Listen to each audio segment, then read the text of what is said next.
pessoal, sejam todos muito bem-vindos a mais um episódio do podcast A Mandala. Estou aqui com a digníssima, fantástica, maravilhosa fisioterapeuta, minha esposa, a doutora Daniela Rebelato. Como estás? E eu estou aqui com o meu digníssimo, maravilhoso, gato loiro, de olhos verdes, alto, Gregório. Sou eu. Sou eu. Fisioterapeuta, osteopata, faz um trabalho maravilhoso. Estamos aí para trazer para vocês hoje como tema as disfunções do nervo ciático. Dores nessa região, o que realmente é dor no ciático, o que não é, o que pode levar a esses sintomas e formas de tratamento. Então você que tem, já teve ou conhece alguém que tem alguma disfunção nessa estrutura, dores nessa região, fica ligado que o programa de hoje está imperdível.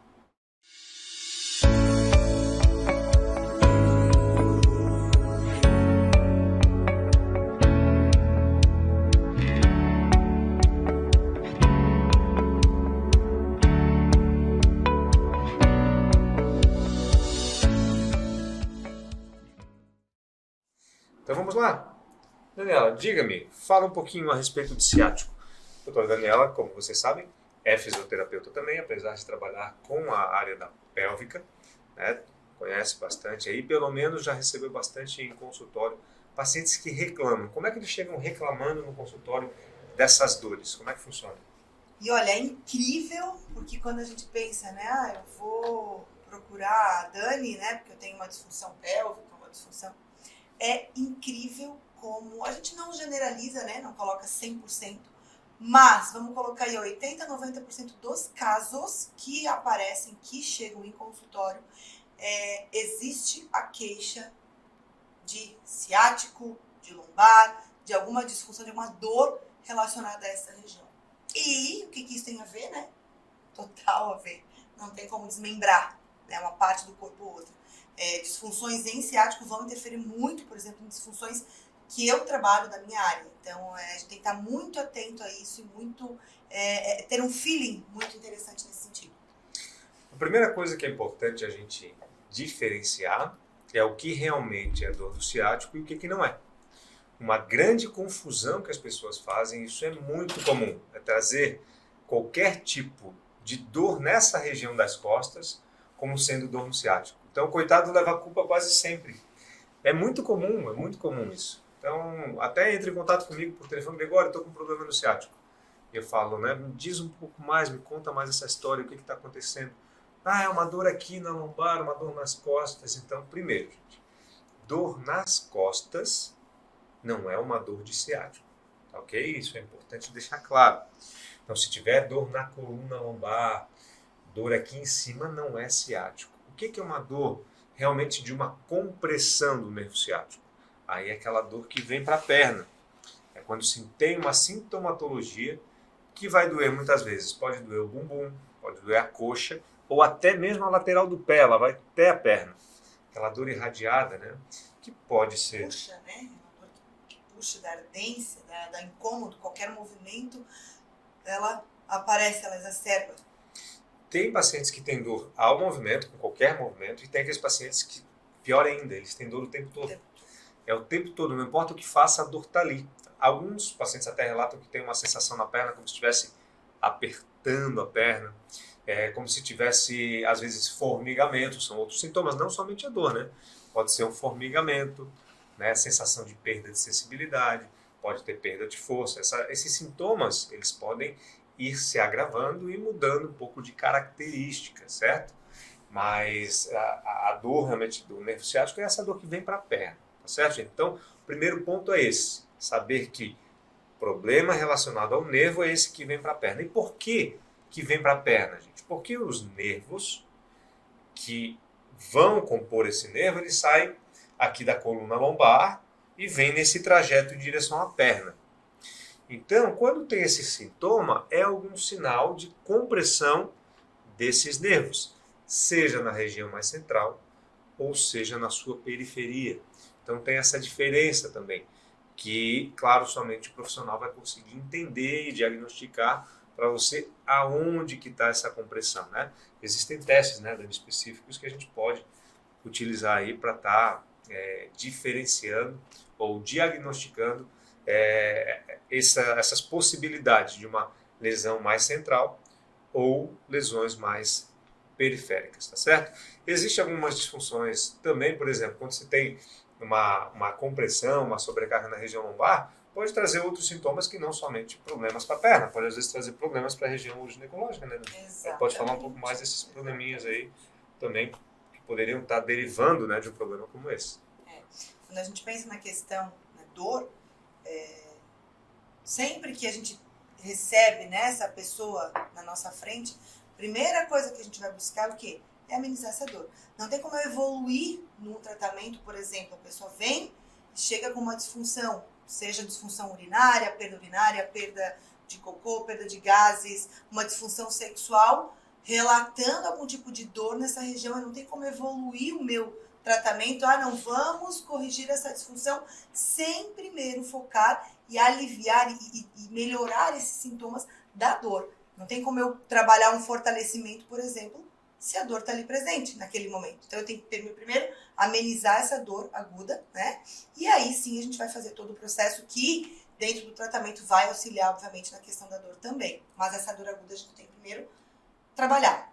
E o trajeto desse ciático, a região principalmente de onde ele vem, é onde vem realmente toda a inervação da minha região pélvica também. Dos músculos ali, pepecais, né? Ou pincais, não sei. Então ele tem uma importância absurda para o nosso tratamento. Eu não posso negligenciá-lo quando eu for tratar. E simplesmente não, agora nós vamos tratar a tua disfunção urinária. Porque sim, essa disfunção pode ser provinda aí dessa região, dessa dor, desse desconforto que o paciente está me relatando. Então eu não tenho como separar, né? Isso. Então o que a gente quer dizer, gente? Vamos lá deixar um pouco mais claro para vocês. Olha só. Paciente que já tem um sintoma real de uma dor na perna. Isso está mostrando que tem alguma compressão desse nervo levando para esse sintoma na perna. Agora, onde é que está essa compressão?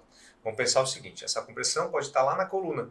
Lembra que eu falei que os nervos que vão compor esse nervo maior, digamos assim, né, é um grande nervo que ele é composto por vários outros menorzinhos, certo? E esses nervos saem da região da lombar. Então, quando tem essa irradiação para a perna, pode ser por um problema na própria lombar, que pode ser o quê? Uma protusão discal, uma hérnia de disco, isso aqui geralmente em casos mais extremos. Na grande maioria dos casos, pode estar relacionado ali a situações mais mecânicas, desequilíbrios mecânicos nessa região, que estão levando a algum tipo de compressão que levam a essa irradiação, tá certo, gente? Então esse é o primeiro ponto, pode ser protusão ou hérnia discal. Outra possibilidade é uma compressão na periferia.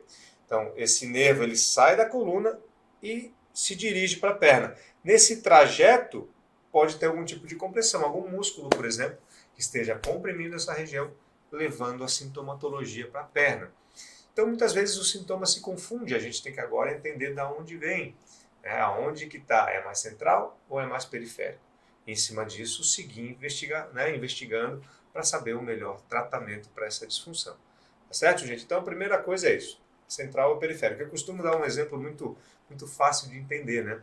Quando a gente vai na tomada e busca acender a luz e ela não acende, o problema pode estar lá na lâmpada, ou pode estar aqui no interruptor, ou até mesmo no trajeto desse fio que chega até lá. Se a gente fizer essa analogia, é mais ou menos o que está acontecendo com a minha perna agora, digamos, né? Tem uma dor irradiada, mas onde é que está o problema? É no início, é no final ou é no caminho? Aí dessa forma fica um pouco mais claro de a gente realmente entender o que está acontecendo. Certo? Então, gostasse? Bom, né? Essas analogias ficam fáceis fácil de entender, exatamente. De entender, né? Uma vez sabendo isso, uma vez entendendo isso, agora a gente tem que pensar o seguinte. Vamos lá. Digamos que eu fui ser avaliado e passei por um profissional, às vezes pode ser fisioterapeuta, um médico, enfim, algum profissional que fez os exames e encontrou uma hérnia de disco. Gente, aqui, quando a gente chega nessa questão da hérnia de disco, abre-se um leque muito grande de possibilidades. Primeiro, de entendimento e depois de tratamento. Certo? Então, a primeira coisa, hérnia de disco não é sinal de incapacidade, né, Dani? Já ouviu bastante coisa aí a respeito disso, né? Vai repousar, né? Trocar de vai repousar. Repouso. Repouso. O que mais? Não se mexe. Não se mexe. Né? Ai, meu Deus, tu deve estar com uma hérnia porque tá com dor aí. Exatamente. Né? É. Os médicos de plantão. E às vezes até profissionais podem chegar e falar, olha, não pode mais fazer atividade física, não pode mais fazer agachamento. Quer dizer, não pode mais sentar no vaso, porque para sentar no vaso tem que fazer um agachamento. Não pode deitar na cama. Então, a gente tem que cuidar um pouco, é claro que respeitando sempre um direcionamento de tratamento, mas saber que diagnóstico de uma hérnia de disco não é diagnóstico de incapacidade, tá? Eu trato muitos pacientes, já tratei centenas, milhares de pacientes e muitos desses pacientes são inclusive atletas que seguem hoje como atletas. Eu gosto sempre de dar exemplo, né, de um paciente meu que chegou, não conseguia caminhar no consultório. Lambendo o chão, quase, né? E ele hoje ele já era, né, maratonista, e hoje ele é um ultramaratonista, ele corre ultramaratonas aí de 180, 200 e poucos quilômetros, segue super bem, tá? A hérnia nunca mais incomodou, enfim, tratou e resolveu. Importante saber também que se existe uma hérnia, essa hérnia, tá, bem tratada, ela é reabsorvida pelo organismo.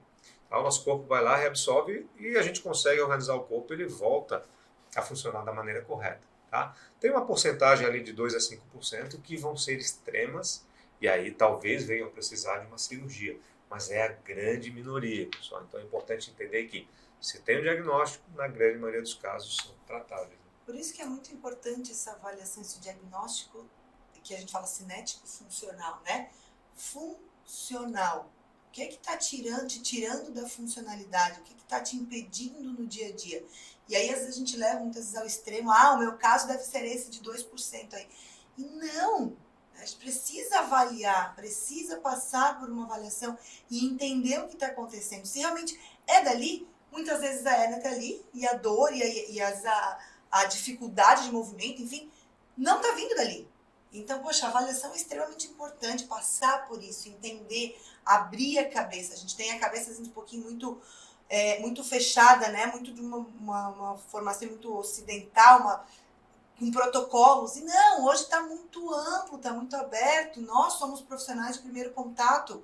Então, essa avaliação é extremamente importante. Assim, é a virada de chave, muitas vezes, na vida das pessoas. De novo, gente, tá? Às vezes, e assim, não é raro, tá? O paciente chegar no consultório, olha, vamos prestar bem atenção.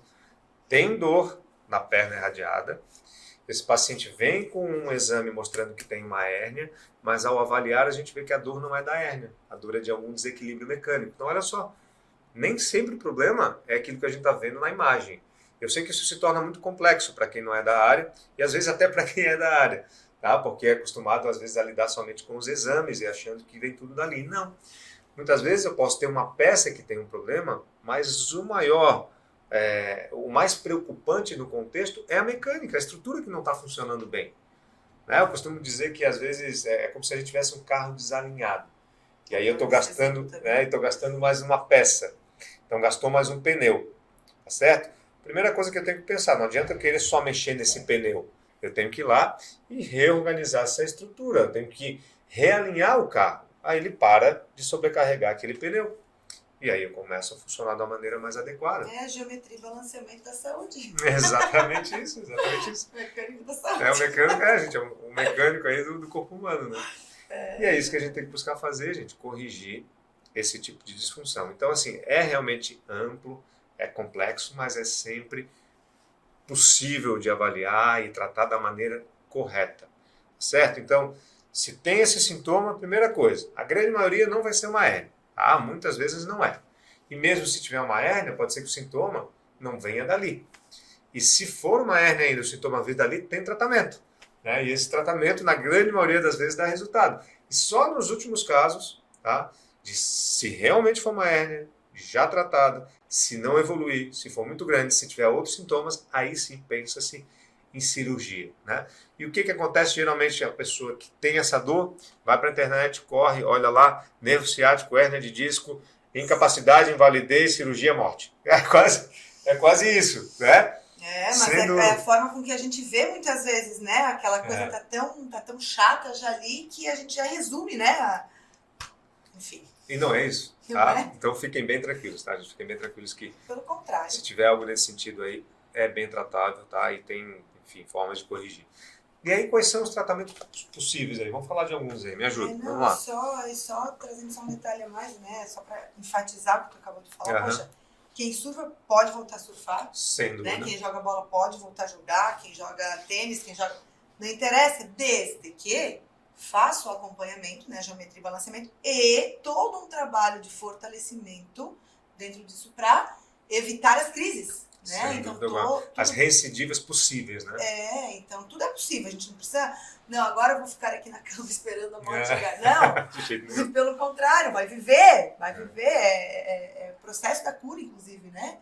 Então, só pra Não, fechar e é assim. fundamental, a maneira como eu trabalho, né? A gente vai entrar agora falando possibilidades de tratamento. A maneira como eu trabalho, a gente busca restabelecer a função. Eu sempre passo exercícios para que o paciente faça, para ganhar mobilidade. Tá? E movimento é vida. A gente não cansa de falar isso, falamos no nosso outro episódio, que o que nos mantém vivos e saudáveis é justamente o movimento. Não só a questão energética, mas a vascularização. Levar sangue para as estruturas, gente, é fundamental. Então eu tenho que me movimentar. Eu tenho que ter mobilidade nos tecidos. A tríade da saúde que a gente falou no outro episódio também, né? Que é mobilidade, flexibilidade e força. A gente tem que desenvolver isso. Então, na primeira avaliação, eu já vejo onde tem as restrições e eu passo exercícios para que o paciente faça em casa. Assim a gente consegue acelerar a recuperação dele. Ao invés de fazer 10 sessões que poderiam ser necessárias, a gente faz 6. Então, olha só o tempo que a gente consegue ganhar. E não é só tempo de vida, né, mas qualidade de vida nesse período. Também questões financeiras, né, porque um tratamento com 10 sessões tem um custo, com 6 tem outro custo. Então, tudo depende dessa troca, dessa aceitação do paciente em relação ao tratamento e fazer sua parte em casa. Mas manter a mobilidade, fazer movimento é fundamental. A partir do momento que finaliza, a gente consegue, o primeiro objetivo do tratamento é tirar a dor. O segundo é melhorar a mobilidade a médio e longo prazo. E o terceiro é fazer com que não tenha recidiva e o paciente siga a vida normal. Tá? É isso que a gente sempre busca fazer. Então, quando ele acaba o tratamento, eu sempre coloco, segue fazendo tal movimento, segue fazendo tal exercício. Tá certo? Se mantiver fazendo, gente, aquela manutenção preventiva, vida que segue, realmente vai poder surfar, andar de skate, lutar jiu-jitsu, muay thai, jogar bola, futebol, vai fazer vida normal mesmo, fazer o que quiser. Voltar para atividade que às vezes, né? Às vezes pode ter sido até o motivo dessa parada. Né? Eu nunca mais senti no surf, senti no Gil, senti jogando bola. Ou seja, nunca mais vou poder surfar. Muito pelo contrário, né? É preparar o corpo para aquilo. O que acontece é que muitas vezes vai surfar só final de semana, né?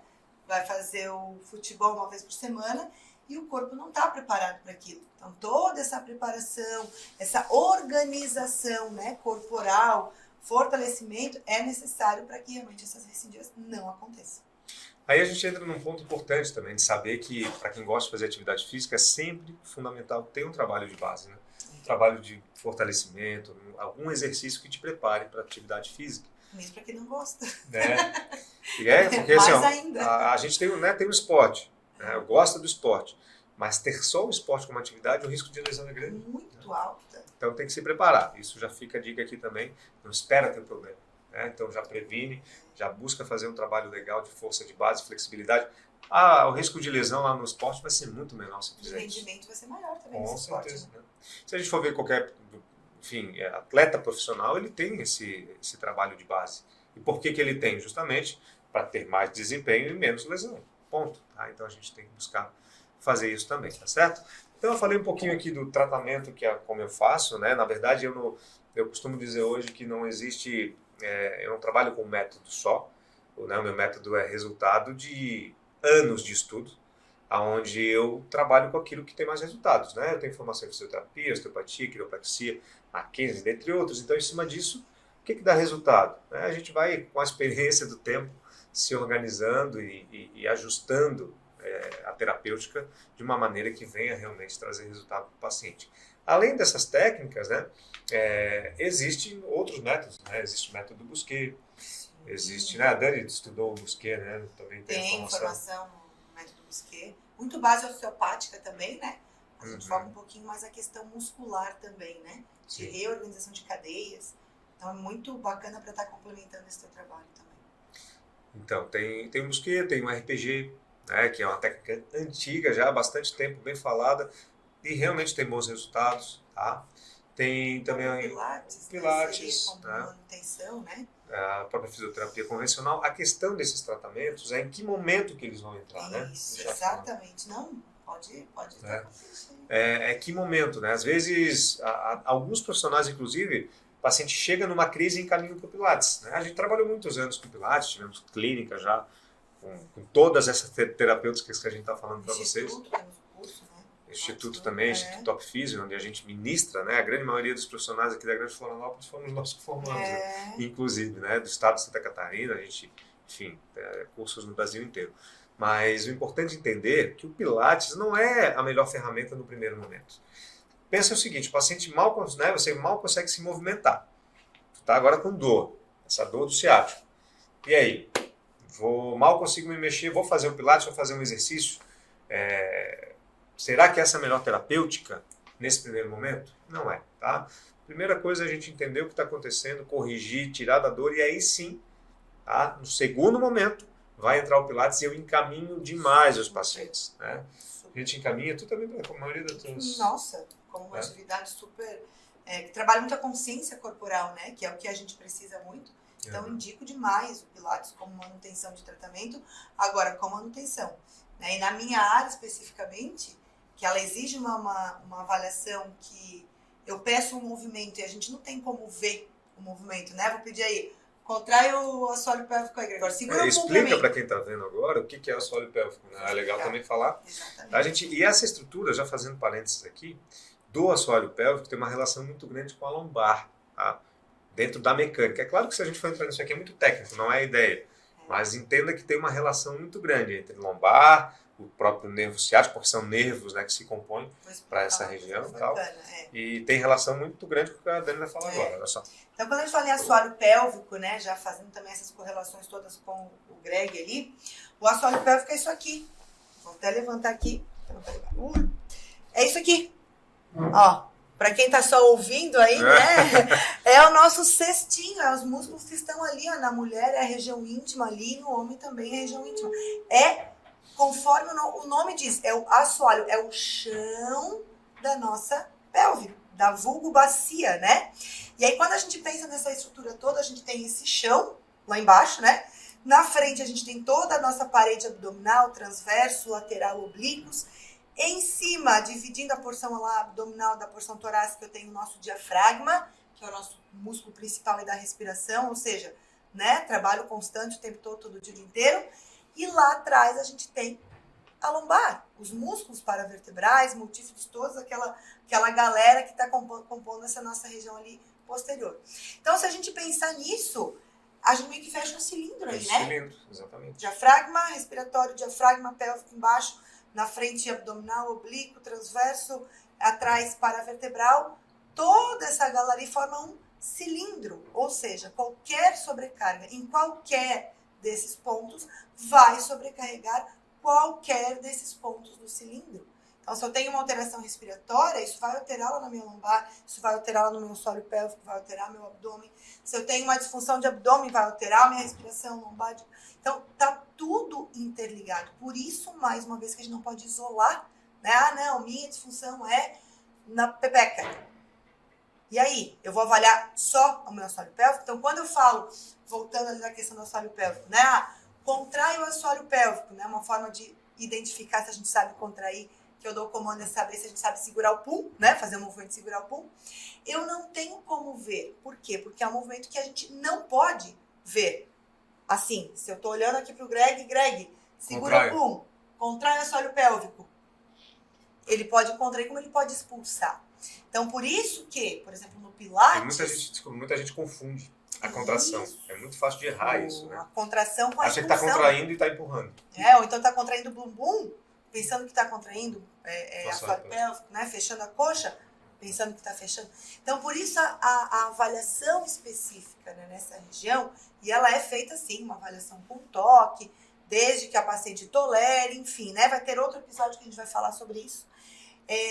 Então, essa avaliação ela é necessária. Por isso que, muitas vezes, o Pilates não é indicação, por exemplo, para tratamento na minha área ali da incontinência urinária. Né? A gente precisa dessa avaliação, e assim como nessa questão da ciático, né? Por exemplo, uma avaliação específica, com testes específicos, que muitas vezes numa sessão de Pilates não é possível realizar. Né? Vai ser um grande complemento, vai ser um grande aliado no momento sem dúvida alguma. do tratamento, mas a primeira coisa é realmente a gente entender da onde que vem as restrições e corrigir. Essas restrições muitas vezes são bem pontuais, eu vou ter que ir lá com a mão, liberar, corrigir, melhorar a mobilidade de estruturas, muitas vezes até parte visceral, como a Dani estava falando, tem muita coisa envolvida, tá, gente? De novo, a gente não quer entrar em parte técnica tão complexa, é mais para dar uma informação geral para vocês, mas é importante saber que é amplo, tá? Não tem nada tão simples assim para quem vai tratar vocês, tá? Então tem que ser algo realmente mais abrangente. Mas lembrando sempre, a atividade física ela vai ser fundamental, o Pilates vai ser um grande aliado em algum momento desse tratamento, tá certo? Então, só deixando bem claro aí o papel de cada terapêutica para cada momento, tá certo? Então, de novo, sentiu dor no ciático. Quando que é o ciático de verdade? Quando dói a perna. Quando doer a perna, ou ter sensações na perna, tá? Diminuição de sensibilidade, formigamento, mas que vem a coxa, perna, bumbum. Aqui tem algum comprometimento do nervo, tá? Se não tiver isso, não é o ciático. Não dá culpa para o ciático porque não tem nada a ver com isso. Tá? Deixa o asiático em paz. Deixa ele quieto lá, tá? Inclusive o nome correto do nervo é isquiático, né? A gente chama de ciático e aí tem os que chamam ainda de asiático. Asiático, é lá das Europa. Lá. Então temos que cuidar. Então, só vai ser disfunção do nervo mesmo, quando alguma compressão, quando for para a perna, tá? Se não, possivelmente seja alguma coisa da própria região das costas, né? Que a gente vai chamar de sacro, de ilíaco, de lombar. Aquela região ali que talvez esteja com algum tipo de desequilíbrio que a gente também vai ter que encontrar e corrigir. Independente, né? Se vem para a perna, se não vem, se está nas costas, na torácica, onde estiver, se tem dor, tem algum problema. Então isso eu sempre falo também, a dor ela é comum, mas não é normal. Então não normalize a dor, né? Exatamente. Não importa onde, né? A gente vai ter um outro episódio falando de dores aí na região também sexual, dores durante o sexo, tem outras dores que a gente vai conversar. E pode se considerar uma dor dessa normal? Jamais. E se eu sinto há muito tempo essa dor? Menos ainda. Menos ainda, né? Menos ainda. Porque eu não sei contigo, mas acredito que sim, né? É comum. Às vezes o paciente chega pra gente e fala assim, ó, mas eu sinto há tanto tempo essa dor. Pra mim já é normal, eu sinto desde sempre, há 10, há 20, há 30 anos. Já faz parte de mim. Nossa, menos normal ainda, né? Não pode se acostumar com a dor, aprender a viver com a dor. E às vezes a gente ouve isso. Mas é normal, né? Dói aqui. É normal. Isso é normal que é muito perigoso. Nunca é normal, não importa a intensidade, não importa o tempo. Tá? Se essa dor está aí, uma dor leve, eu consigo suportar, ela está aqui há tanto tempo e é tranquilo. Né? Ou então é uma dor que está comigo há tanto tempo, não importa, gente, não é normal. Tá? Então tem que parar, avaliar e tratar. Hoje em dia tem tratamento, eu costumo dizer que tem tratamento para quase tudo. Claro, tem coisas que não tem, extremas, né? Coisas muito graves. Mas para a grande maioria vai ter ou tratamento conservador, que é a grandíssima maioria, que é o que a gente faz, o que a gente se propõe a tratar, ou, em último caso, cirúrgico. E quando precisa de cirurgia, gente, hoje em dia está fantástico. Hoje em dia a medicina está sensacional. A qualidade dos médicos que nós temos, a qualidade dos equipamentos, as técnicas, cada vez melhores. Pré- e pós-operatório, inclusive. Pré- e pós, fantástico. fantástico. Muito aberta hoje já da medicina também, para esse nosso trabalho, então é incrível. Os protocolos hoje são muito mais acelerados, a gente sabe que pode movimentar muito mais, então a recuperação é muito mais rápida. Existem muitos estudos e isso está fantástico, quando necessário. O grande problema desse processo é, eventualmente, né, fazer cirurgias quando não se tem a indicação real, quando poderia ser um tratamento conservador. Aí cabe uma grande discussão, mas, de novo, tendo dor, procura um profissional aí na tua cidade, da onde estiver ouvindo a gente aí, se tiver alguma dor nesse sentido que eu falei para vocês, pode procurar com tranquilidade aí um osteopata, um fisioterapeuta, eventualmente um médico também, que vai ser um profissional para poder te ajudar, mas sempre buscando uma orientação, né, para que tratamento vai poder fazer E de preferência, é claro, comece sempre com tratamento conservador. Tá certo, gente? Porque, como eu acabei de falar, cirurgia ela deve ser sempre uma última opção. Eu só falo em cirurgia aqui, gente, porque eu sei que quem procura ali na internet, que vai botar no Google nervo ciático, dores e tal, vai vir algo de cirurgia. Então, ó, já tira isso da cabeça, tira isso da frente, porque na grande maioria dos casos não vai ser necessário. Certo, meus queridos? Então, acredito que seria isso. Dúvidas, Daniela? Dúvidas? Represente o povo aqui. Meu Deus do Não? céu. Eu acho que falou, muita questão ali do tempo, da dor, mas eu tenho tanto tempo, mas não consigo me abaixar, mas... Eu acho que foi super isso, né? bem explanado, né? E uma coisa que ficou muito, muito marcante, né, dessa nossa conversa é a questão do movimento, né? Não se isole, não repouse. Quanto mais parado, maior vai ser a dor. Então, sempre dentro das limitações e das orientações, mas foca no movimento. Acho que tá aí o caminho. O caminho. Né? Tá? O caminho. Procure um profissional e siga, né, as orientações aí para o que for melhor para você. Certo, gente? Então, tendo dor, procura alguém para te ajudar. Não fica só no Google. Saiba que tem muito o que fazer. Tendo dúvidas, mandem aqui, né? Vai ter espaço aqui tanto no YouTube aqui embaixo, pode mandar as suas dúvidas, como também pode colocar aí, né, vocês vão ter acesso aqui agora ao nosso Instagram, tá? Então, inclusive, a gente finaliza agora, deixando nosso endereço para vocês. Quem tiver dúvida, pode entrar em contato direto com a gente aí, que a gente vai conversar e buscar ajudar vocês. Valeu, galerinha! Então tá feito. Como é que te acham aí no Instagram? Da @Daniela, 2 L's, Rebelato, 2 L's também. Estarei lá, não se assustem, tá? Mas são todos bem-vindos lá. Lembrando que a Dani fala de sexualidade, o Insta dela é Fisiopel. Sexo tudo, cara. Fala sexo. E o seu, Gregório? O meu é @Gregório_Ferreira.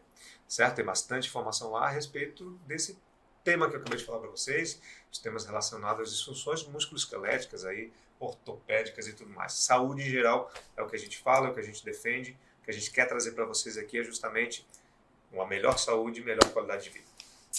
Beleza? É isso aí, gente. Muito obrigada e até o próximo. Até o próximo. Valeu, galerinha. Tchau, tchau.